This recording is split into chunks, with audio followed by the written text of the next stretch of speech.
they have done it. The Edmonton Oilers are off to the Stanley Cup Final after a 2-1 win over the Dallas Stars in Game 6 of the Western Conference Final. And we said coming into this series that it had the chance to be the legacy-defining series for Connor McDavid, and yep, that goal he scores, how he is able to do that. Like, I don't know if there are NHLers who couldn't pull that off against the 12-year-olds that I was calling hockey for this weekend at the Stampede Challenge. Just an unbelievable play to make that move around the defender, get in, the defenders through them, get in and be able to elevate that puck. He is everything we thought he would be, and now he finally gets a stage that is befitting of his talents, and it's going to be fun to see him put on that type of a show in the Stanley Cup Finals now, and we will see it. But like this was it was an electric performance by him. And look, like I don't think he got a ton of help from Draisaitl. But it was him putting his stamp on this series and giving the Oilers a Western Conference Championship banner to fly. They're hoping that at least one more banner will fly out there in Rexall. But on to this game. They were able to get a lead and just not give it up. That was the key. And they have done that pretty well in these playoffs, jumping out to that lead and being able to play in kind of that excuse me, I don't want to say defensive shell, but sort of a defensive shell that they were able to lock in and really put forward a strong defensive performance. And you look at the shot clock and you're not going to say, oh yeah, they completely dominated them defensively, but they only, in getting outshot 3-1, only gave up 10 high danger chances to the 5 of that they put out there themselves. So I thought the real key was getting that lead early and then backing off. Not that they can't come back. We obviously saw that, right? Coming from 2-0 down to go on and win the series after that. Basically, they played, though, such a strong defensive game and did a really, really great job of just absolutely locking in. It was...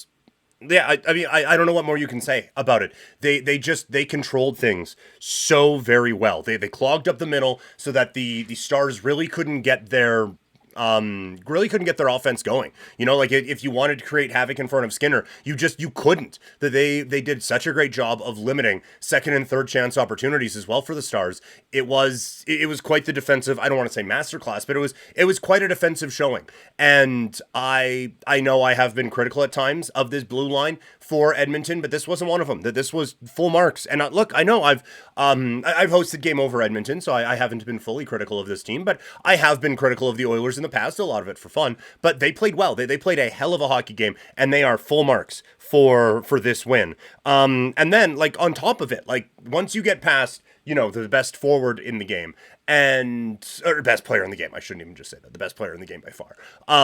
But once you get past him, and a defense that's playing well, oh, hey, Stuart Skinner had the game of his life, coming up with big save after big save after big save, and it's quite the thing to see him come up with that big type of performance, and we'll get to that here in a second. But this was... yeah, it was a complete performance from the Edmonton Oilers, and it is the type of performance that honestly I expected from Dallas and the top of this series. So credit to the Oilers now, and I don't know who I'm picking in the Stanley Cup Final yet. Unfortunately, we have a while to wait before we get to that, but I am not going to overlook the Oilers as much as I did against Dallas here. Even though I still thought they had a shot because you have Connor McDavid, and that is still basically the argument against Florida. It's entering a similar type of a territory with Florida being this complete hockey team. And for Edmonton, they just dealt with that, and they dealt with it really effectively. So bravo to them. But really, it's been quite the journey for Edmonton to get to this point. You think of where they were during the regular season. They had dropped down to, I think at one point, they weren't last because San Jose was abysmal, but they lost to San Jose and they were well out of a playoff spot. They fire the coach, no one can get a save, And we're looking at, look, if this doesn't turn around, Draisaitl's going to leave in a year and McDavid's going to leave in 2 years, and you're going to be left with nothing. And credit them for turning it around. And I don't want to say credit for not making a panic move, because I do think that there should have been something done sooner to try to correct things.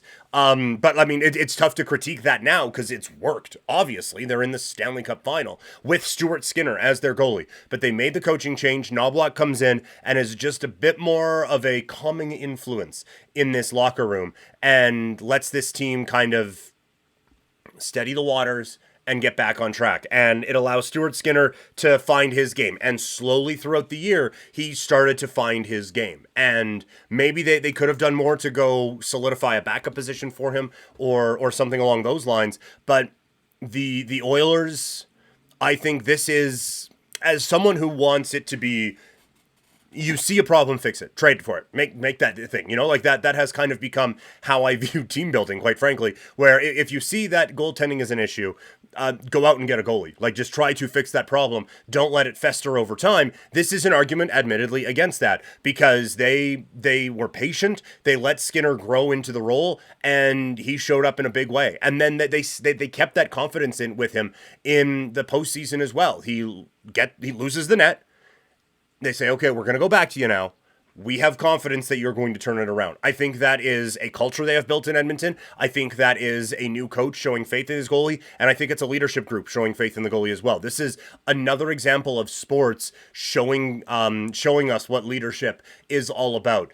Guy wasn't performing well. And instead of just like, yeah, we just want to get a new guy, you stick with them, show confidence, do better in front of them. And look at that, you're on your way to the Stanley Cup Final. Quite the situation out in Edmonton. Although I said this on 960 this morning, this will 100% be used in examples all over for teams in last place. Look, Edmonton did it. We can do it. There's no reason. Look, Edmonton was down at the bottom of the standings and worked their way up, and look at them now. St. Louis did it a few years ago too. You can do that. It's like, well, having McDavid helps. If you're Anaheim, I don't know if you're going to be saying that. But it is going to be used, but it is quite the story out in Edmonton.